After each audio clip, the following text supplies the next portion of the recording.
Sasaran infak dan sedekah adalah keluarga.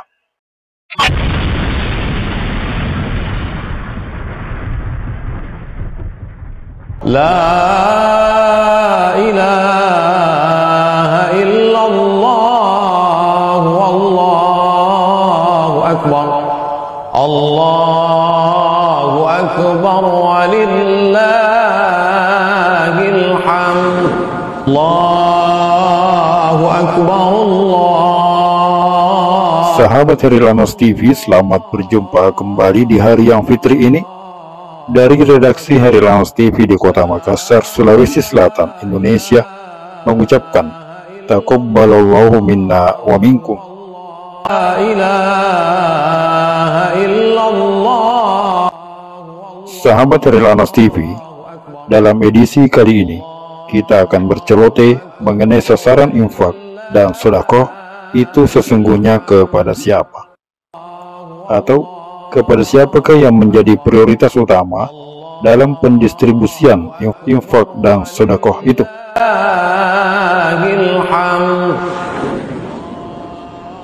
Untuk mengetahui siapa yang menjadi sasaran utama dalam pendistribusian infak dan sedekah, maka hal itu telah tercantum baik dalam firman Allah Ta'ala melalui Al-Quran maupun sabda Rasulullah SAW di dalam Al-Hadis.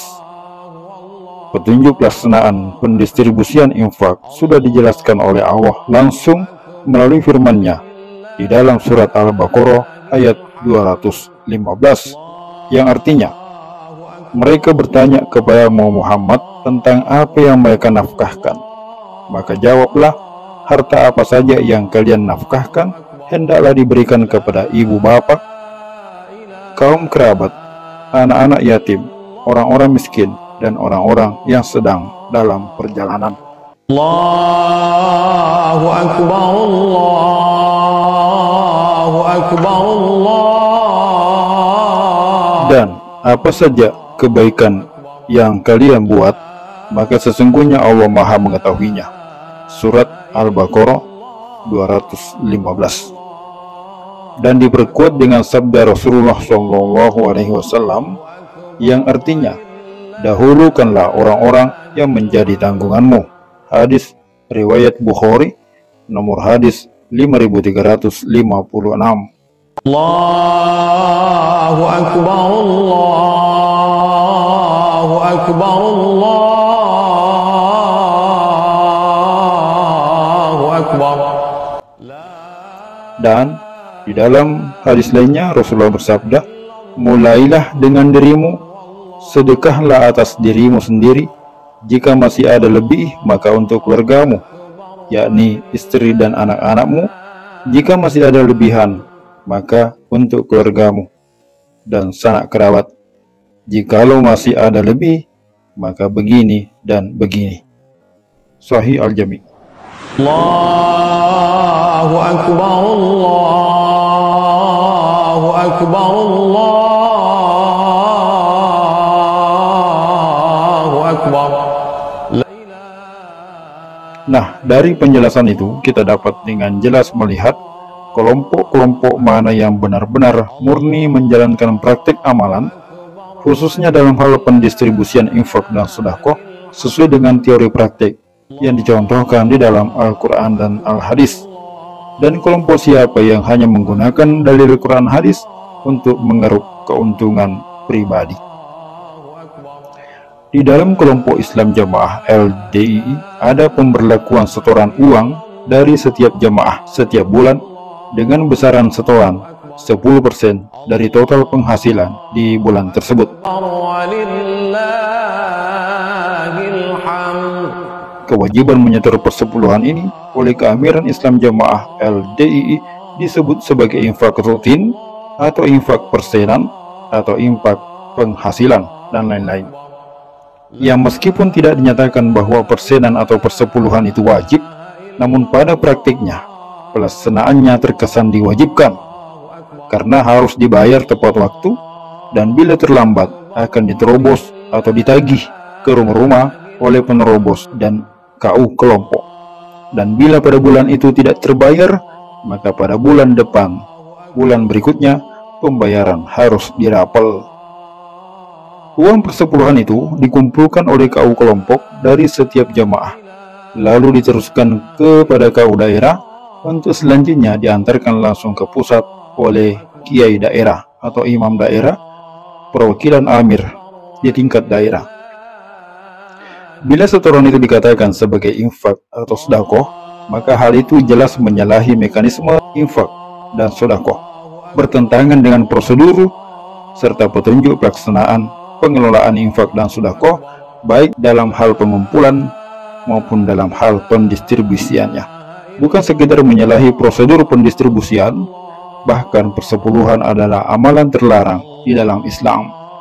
Sebagaimana dalam sebuah hadis, Nabi SAW bersabda, pintu-pintu langit dibuka tengah malam, maka pemanggil berseru, adakah yang berdoa?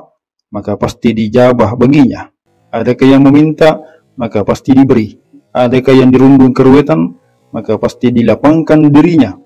Maka tidak tersisa seorang muslim pun yang berdoa dengan sesuatu doa, kecuali Allah Azza wa Jalla mengabulkan baginya, kecuali wanita pezina atau pelacur yang berusaha dengan farjinya atau kemaluannya, ataupun pemungut harta orang. Persepuluhan.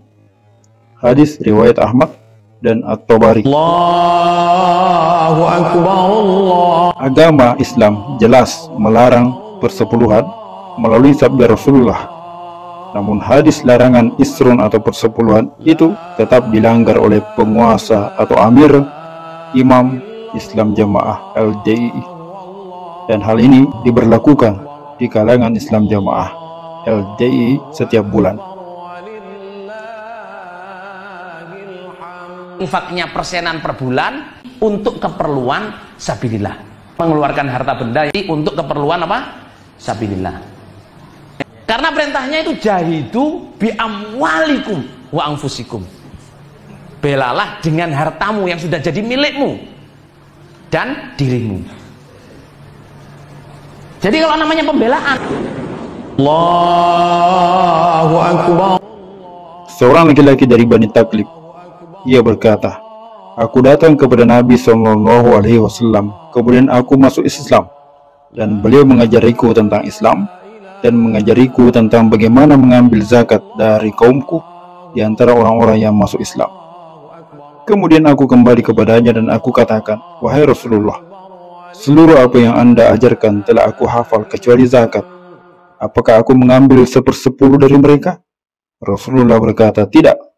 Sesungguhnya 1/10 adalah kewajiban atas orang-orang Nasrani dan Yahudi, bukan amalan kaum muslimin. Allahu Akbar. Besar yang terus terang saja saya dan teman-teman ya memang belum bisa meluruskan hal ini. Kenapa?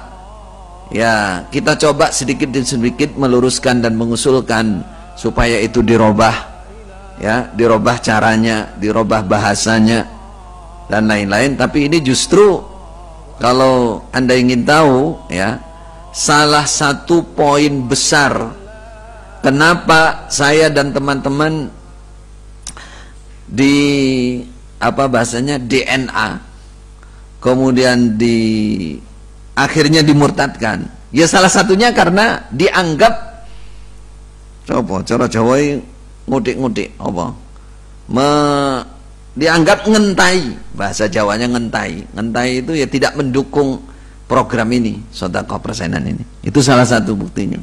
Jangankan merubah total, kelihatan ya kami nggak ngasih tiap bulan sedikit aja itu sudah langsung naik gitu. Wah itu nggak mau persenan. Nah, itu termasuk ini yang saya katakan, saya ngambil jalan tengah. Kalau dari luar memang dianggap mirip pajak, tapi di dalam nggak kenal itu. Mereka nganggap bukan, justru mereka yakin ini sedekah wajib diserahkan karena diwajibkan oleh imam yang sudah dibaiat dan harus ditaati. Dan mereka yakin bahwa sedekah ini digunakan untuk kegiatan-kegiatan sabilillah. Adapun hakikinya Allahu alam. Karena memang penggunaannya dan lain-lain itu tidak ada transparansi, nggak ada. Itu Yang tahu hanya dari jalur keuangan dan keimaman. Allahu Akbar, Allahu Akbar. Kesimpulannya bahwa infak persepuluhan atau yang biasa disebut persenan adalah hal yang terlarang di dalam agama Islam. Masalah infak persenan, jamaah wajib infak persenan. Dari zaman Abah Nur Hasan itu sudah 10%. Ya, saya lihat dari hadisnya dari Bukhari, Muslim dan Kutubus Sittah. Kita sudah ngaji Kutubus Sittah sampai Abu Ibnu Majah ya. Kok nggak ada cerita seperti itu ya? Sebelum Allah menurunkan kewajiban zakat saja, belum ada perintah zakat, Nabi tidak pernah mempraktekkan kepada sahabat membayar 10%. Walaupun nyata-nyata besok mau perang ya. Misalnya perang Uhud, perang Badar. Tidak pernah Nabi menjatah kamu bayar 10% untuk kepentingan perang. Sampai akhirnya diturunkan perintah zakat dan itu menjadi rukun Islam. Itu pun di sela-sela itu tidak pernah Nabi mewajibkan orang membayar 10% di luar zakat. Padahal Rasulullah itu seumur hidup mulai dari diangkat menjadi Nabi sampai wafat, kalau tidak salah itu 19 kali perang yang Rasul ikut. 19 kali perang. Jadi kalau dihitung hampir setiap tahun ada perang. Tapi tidak pernah Nabi menjatah sahabat, kamu untuk perang ini saya jatah sekian. Untuk panah, untuk perisai, untuk kuda, untuk bekal, nggak pernah dijatah sahabat. Allahu Akbar, Allahu Akbar, Allah. Kelompok-kelompok yang memperlakukan infak seperti itu nyata dan jelas telah melanggar dari syariat, menentang sunnah Rasulullah SAW. Maka sangat percuma kelompok itu mengaku orang-orang yang paling sesuai dengan Al-Quran dan As-Sunnah, sementara mereka berani menentang larangan. Allahu Akbar, walillahil hamd. Sekian celotehan. Selamat Hari Raya Idul Fitri 1 Syawal 1444 Hijriah. Taqabbalallahu minna wa minkum. Allahu Akbar, Allahu Akbar, Allahu Akbar. La ilaha illallah, wallahu akbar. Allahu Akbar, walillahil hamd.